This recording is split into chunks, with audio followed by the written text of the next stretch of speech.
Hello, hello. Hi, Mia. Hi, EJ. I'm gonna put my phone down as I read. Sure.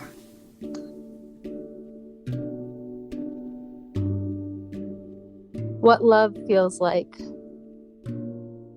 We were lying on the shaggy carpet of my 500 square foot apartment, playing bananagrams, deciding what love feels like. I said, it's the workout where you squat and catch the medicine ball at the same time. It's falling and lifting at once. Paul said, how heavy is the ball? I thought about it, about his depression and compulsiveness, my type A personality, and body image issues. Just because we are in love doesn't mean things have been easy. I replied, I mean, how do you think I got thighs like these? Thank you so much. Yep. Bye-bye.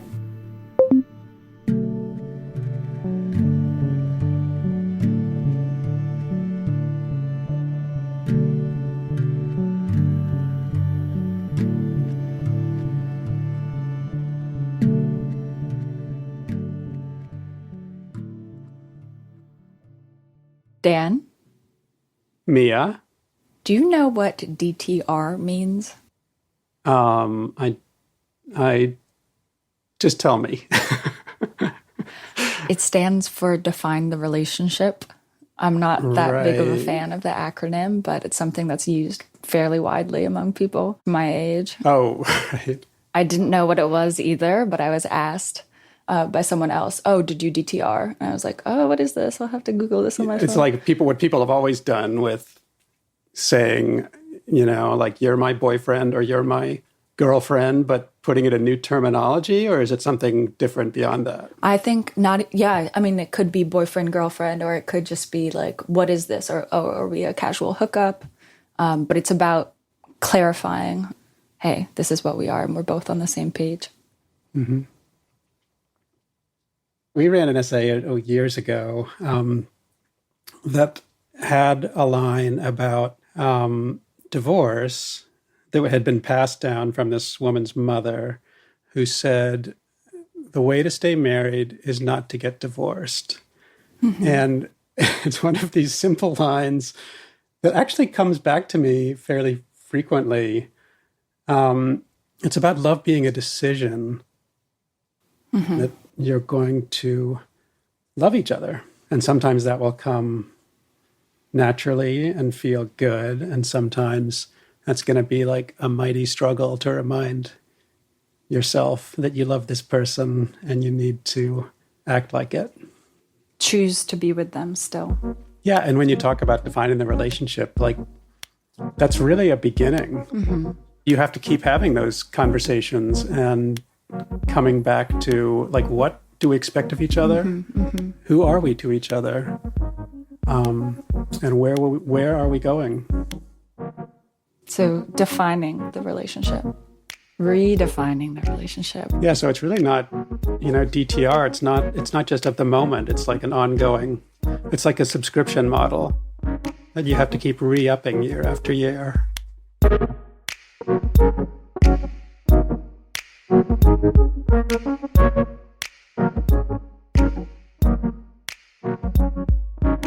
Today's essay is Flying Close to Temptation, written by Liz Parker, published in April 2018. It's read by Gabra Zachman.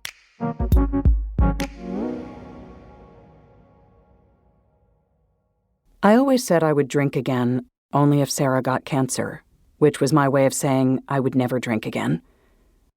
The possibility of anything bad happening to her seemed remote and decades away. Imagine my surprise when a mere 6 weeks into our marriage, she called me at work to say, the doctor found something. The din of midday midtown swallowed her words. A routine exam a week earlier had found a lump, and the results from her mammogram had been concerning enough that the doctor immediately picked up the phone and called her. I left my office to meet her, unsure what to expect. Some people exude resilience and fortitude in the midst of adversity. I am not one of them. My first thought is of certain and immediate death, followed by a maudlin song orchestrating a montage of good moments. I don't call my smartest doctor friend and ask him what to do. I start writing the eulogy. Sarah and I met outside a church on Fifth Avenue, her eyes already steeled with resolve. "I've emailed my boss and we'll go to Germany tomorrow as planned," she said. "You'll still meet me in Italy." Our honeymoon in Venice was 2 days away. We had planned it to coincide with one of her business trips. She would fly over first, and I would take the red-eye 2 days later. Even before we had the confirmation that it was cancer, we knew it was. And I immediately started thinking about a drink. It was a benchmark I had never wanted to hit. And here it was, staring me down.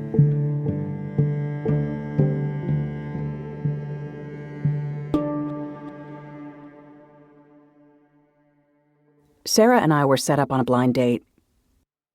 I was in New York for work, and at one of my meetings, a man I barely knew asked me if I was seeing anyone. He was about to get married, and I was petrified this would turn into one of those exchanges in which the happy person assures the single person, "There's hope for you yet." "I want you to meet a friend of mine," he said. "I think you'd get along."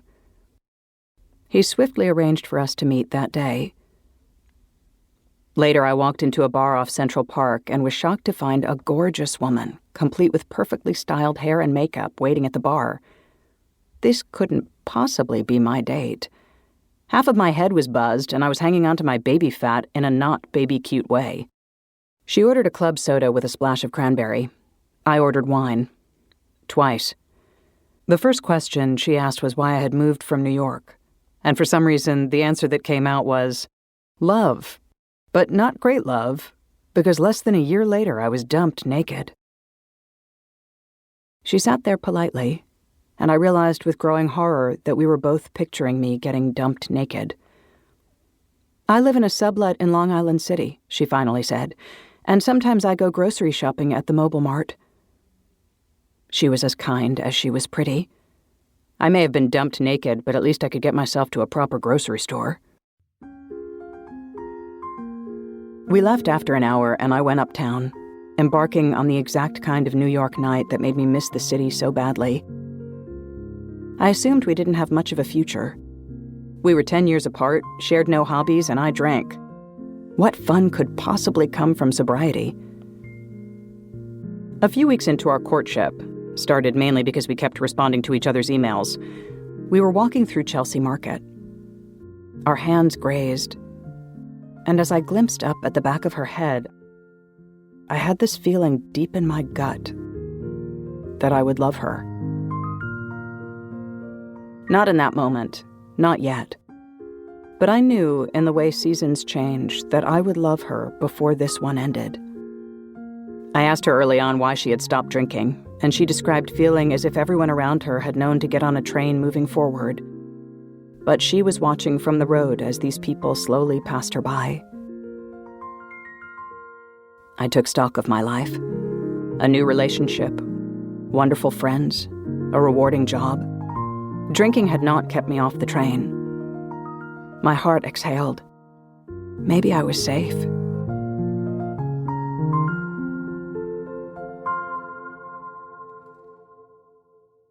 A few months later, I was out late, propelled by a thirst to belong, and I walked unsteadily into the bathroom. The mirror caught my reflection, and suddenly I was squinting into my eyes, trying to figure out how I could be madly in love with someone, but know in my core that if the person I was drinking with at this bar made a move, I would go along with it. The next morning I called Sarah. "I don't have a healthy relationship with alcohol," I said, cursing myself for saying it out loud because I knew she could never unhear it. But I knew. If I drank, I would cheat. And she would leave. She had the tools and presence to move on, and I didn't. She would be the one who got away. So I stopped drinking, and my life jolted forward at an unbelievable clip. A cross-country move, a career change, cohabitation, another career change, an engagement, home ownership, marriage. Also, death, professional challenges, family politics gone awry, financial anxiety, actual anxiety, and now, cancer. 2 days later, I sat in the United Lounge looking at fellow travelers, the clock, my phone, and my club soda. A man with a fedora sipped something brown on the rocks. A woman left smudged lipstick on what looked like a wine spritzer.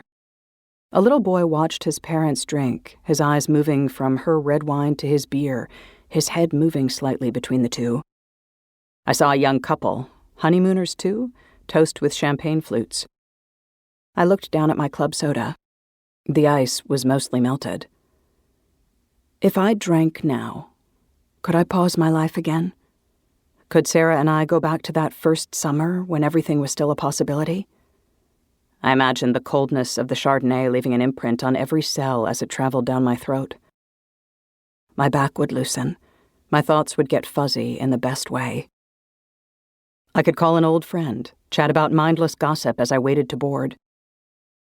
The bartender wouldn't think twice about giving me a pour for the road. The flight attendant wouldn't cock her head when I asked if I could have both red and white with dinner. Sarah would never have to know. No one would. Except I would know. The thing I prized most about our relationship was that Sarah knew everything about me, and loved me anyway. If I were to drink, that secret would be the first brick in a wall between us. Suddenly I felt as if I were back in that bathroom, squinting at my eyes. This wasn't about just my own life. We had a life now, and the only way I was going to be the wife she needed was if I stayed in the moment. We don't get to rewind the clock, and we don't get to rewind our self-awareness. Honesty is linear.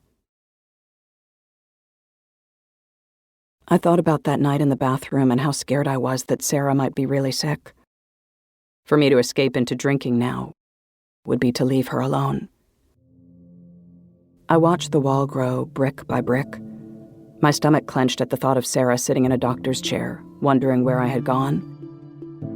I thought of months down the road, when we would get test results back saying she would need surgery and chemotherapy and radiation, neither of us knowing at the time that she would come through it and be fine.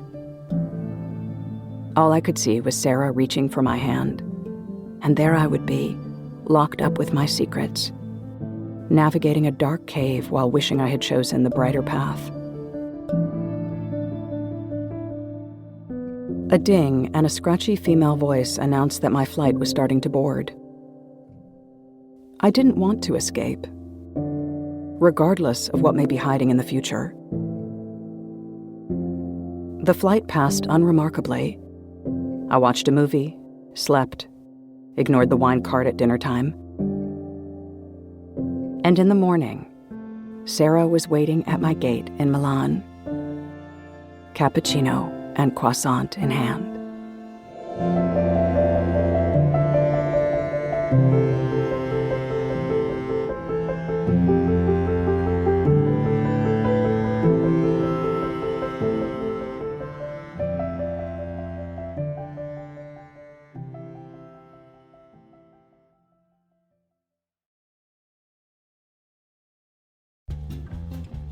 Before we get back to the show, we want to let you know that we're doing a survey about how you listen to this show and others. It will help us keep improving what we do, and we want to hear from you if you are a longtime listener or a new one. So please fill out the survey at nytimes.com/modernlovesurvey. And thank you.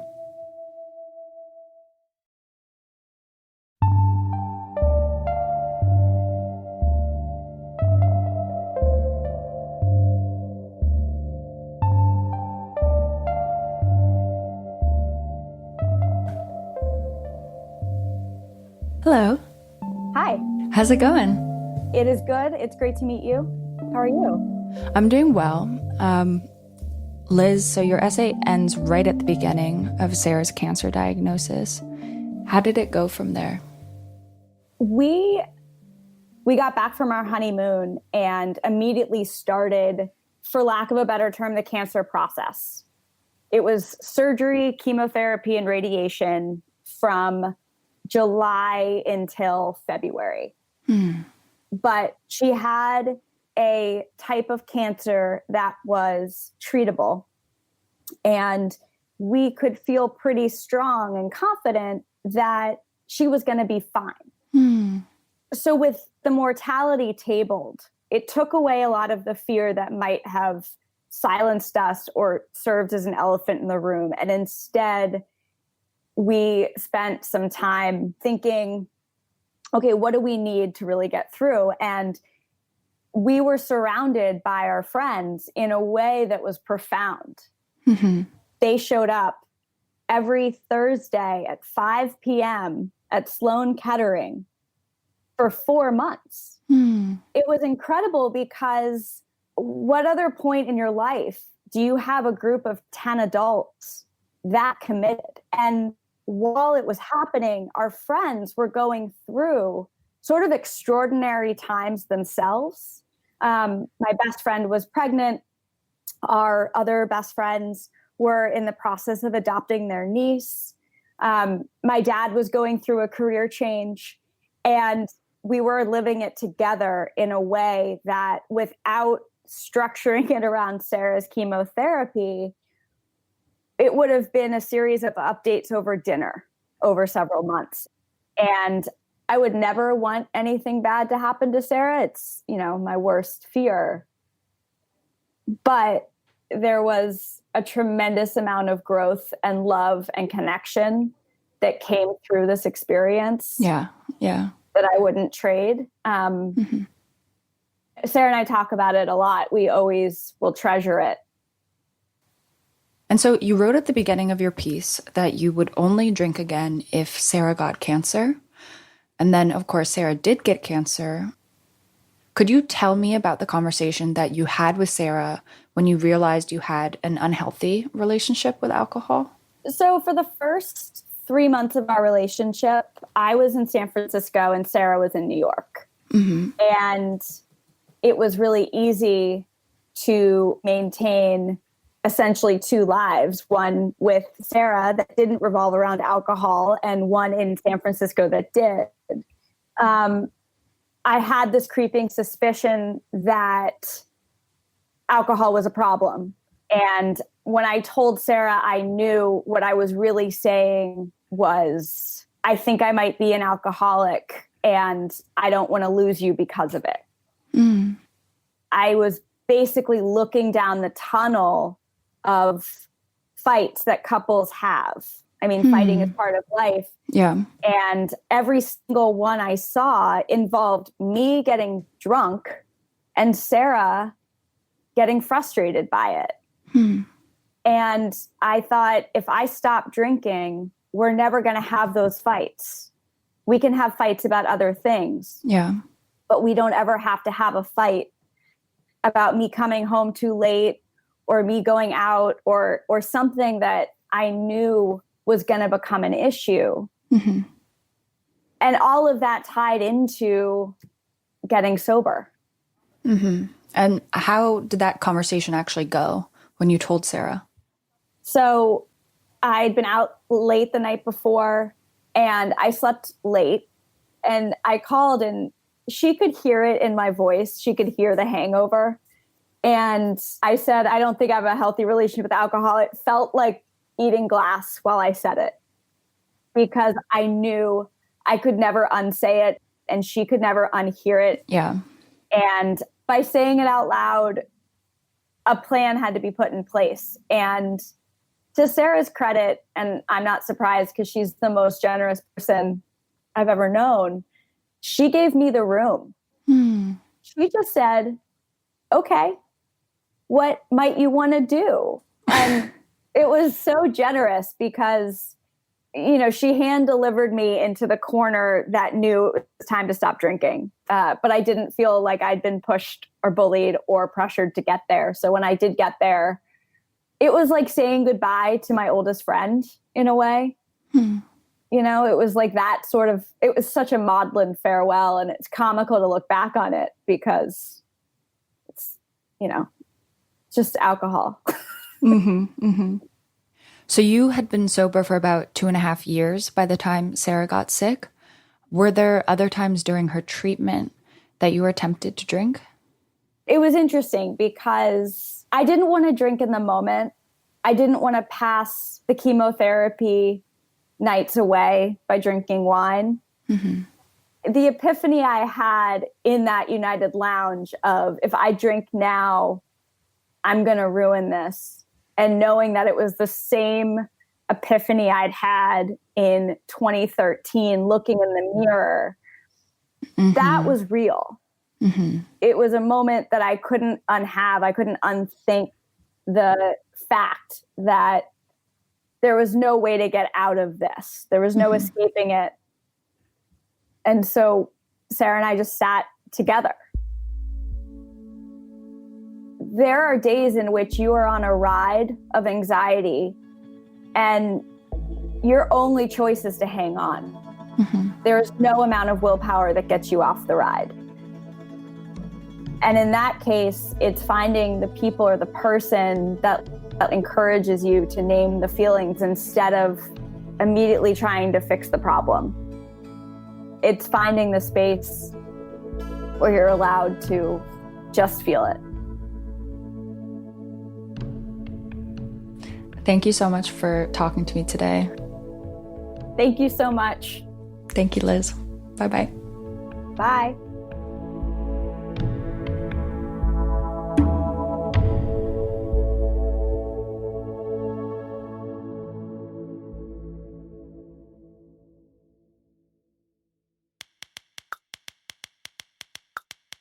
You're listening to Modern Love.